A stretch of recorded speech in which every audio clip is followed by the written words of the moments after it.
अस्सलाम वालेकुम स्टूडेंट्स। उम्मीद है आपका लास्ट पेपर फिजिक्स का अच्छा हुआ होगा, मैथ्स का पेपर।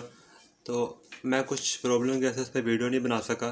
अब हम मूव ऑन करते हैं आपका जो नेक्स्ट पेपर है फिजिक्स का, उस पर मैं थोड़ा बात कर लीजिए पेपर के बारे में। तो टोटल मार्क्स होते हैं 85, जिसमें से 17 MCQs हैं और 68 मार्क्स ऑब्जेक्टिव होता है। अब हम इस साल की पेरिंग स्कीम के बारे में बात करते हैं। ये मैंने उसका ब्रेकअप आपके सामने बनाया है। ये जो हमारे पास येलो से हाईलाइट है और जो ग्रीन से हाईलाइट है 20 को छोड़ के, इसमें लिखा हुआ है कि 15 मार्क्स और 13 मार्क्स।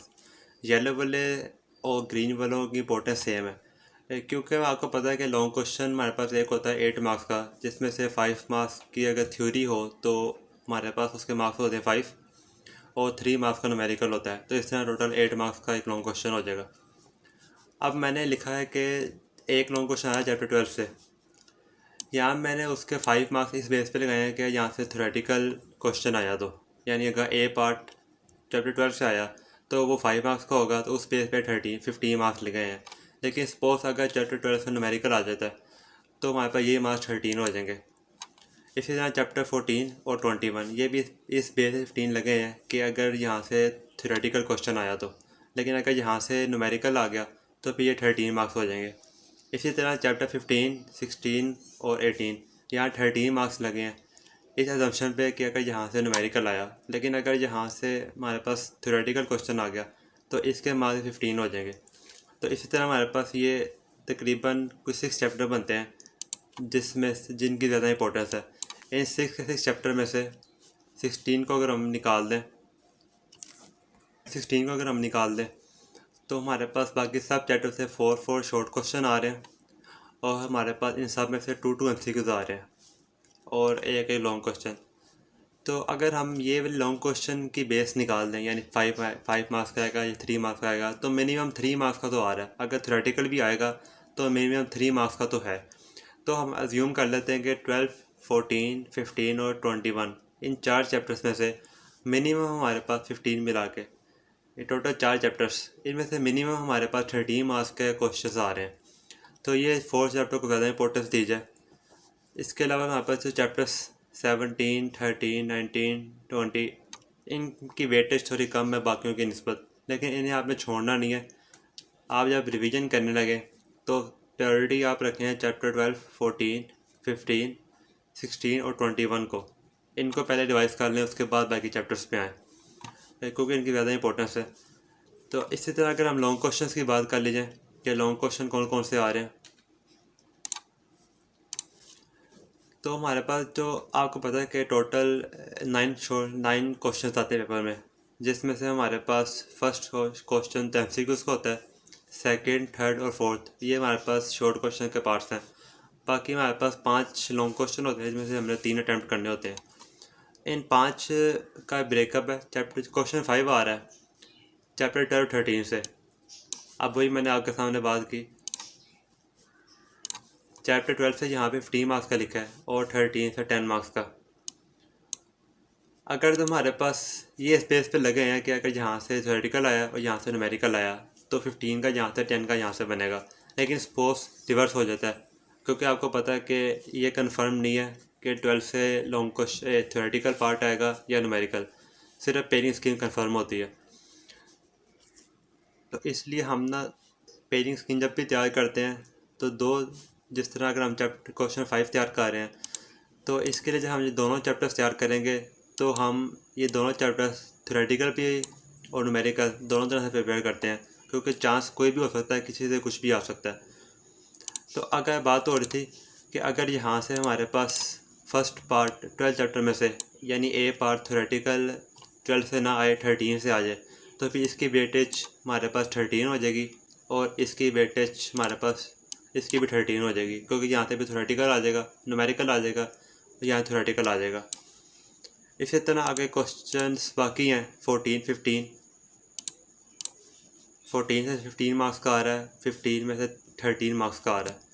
तो ये भी इस बेस पे लगे हैं कि 15 में से थ्योरेटिकल आया और 15 में से हमारे पास न्यूमेरिकल आया। लेकिन अगर पेरिंग रिवर्स हो जाए, अगर यहाँ से न्यूमेरिकल आ गया तो ये 13 मार्क्स का हो जाएगा, और यहाँ से थ्योरी आई तो ये 15 मार्क्स का हो जाएगा। तो इसलिए ये वाली रिवर्स हो सकती है। इसी तरह आगे पेयरिंग 16 और 18 की है। ये पेयरिंग थोड़ी हट है क्योंकि बाकी लाइन वाइज चैप्टर्स आ रहे थे, तो इसको हम देख लेते हैं। 16 से 13 मार्क्स का और 18 से हमारा 13 मार्क्स का, दोनों 13 मार्क्स का आ रहा है। अब यहाँ से देखा जाए तो हमारे पास एक से न्यूमेरिकल है, ये 16 से न्यूमेरिकल आ रहा है और 18 से हमारे पास थ्योरी आ रही है, लेकिन ये रिवर्स भी हो सकता है। इसलिए पेयरिंग के लिए 2 चैप्टर सीधा तैयार करना ज़रूरी है।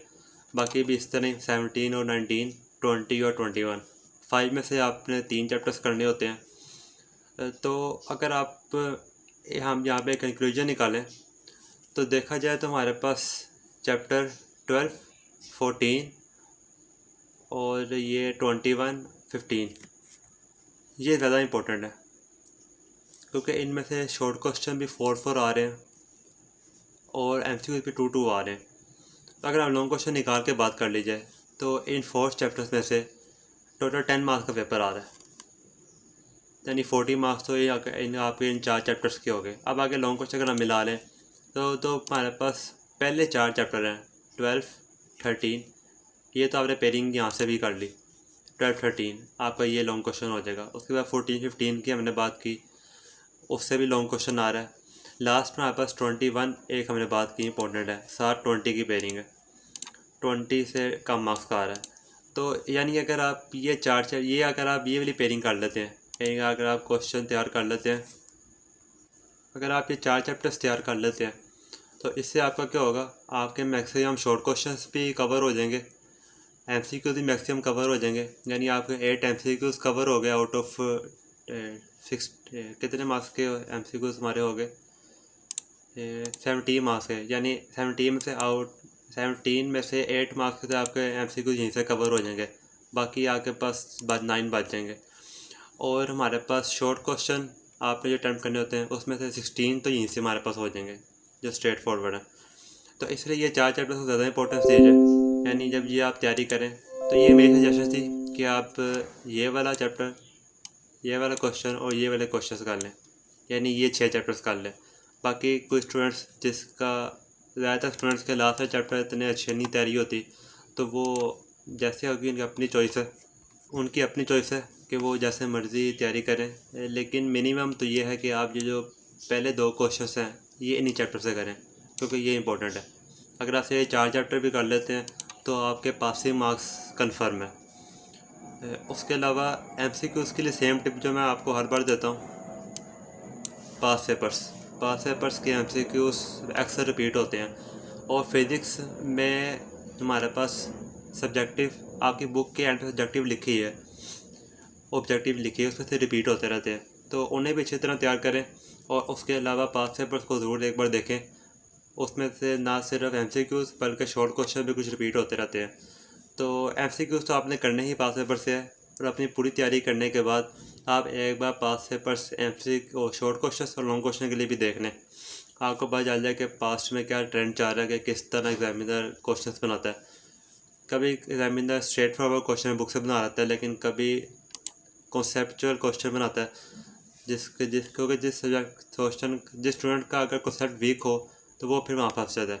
इसलिए कभी इस तरह होता है कि ज़्यादा थ्योरेटिकल पेपर आता है और कॉन्सेप्चुअल कम आता है, लेकिन कभी रिवर्स भी हो जाता है।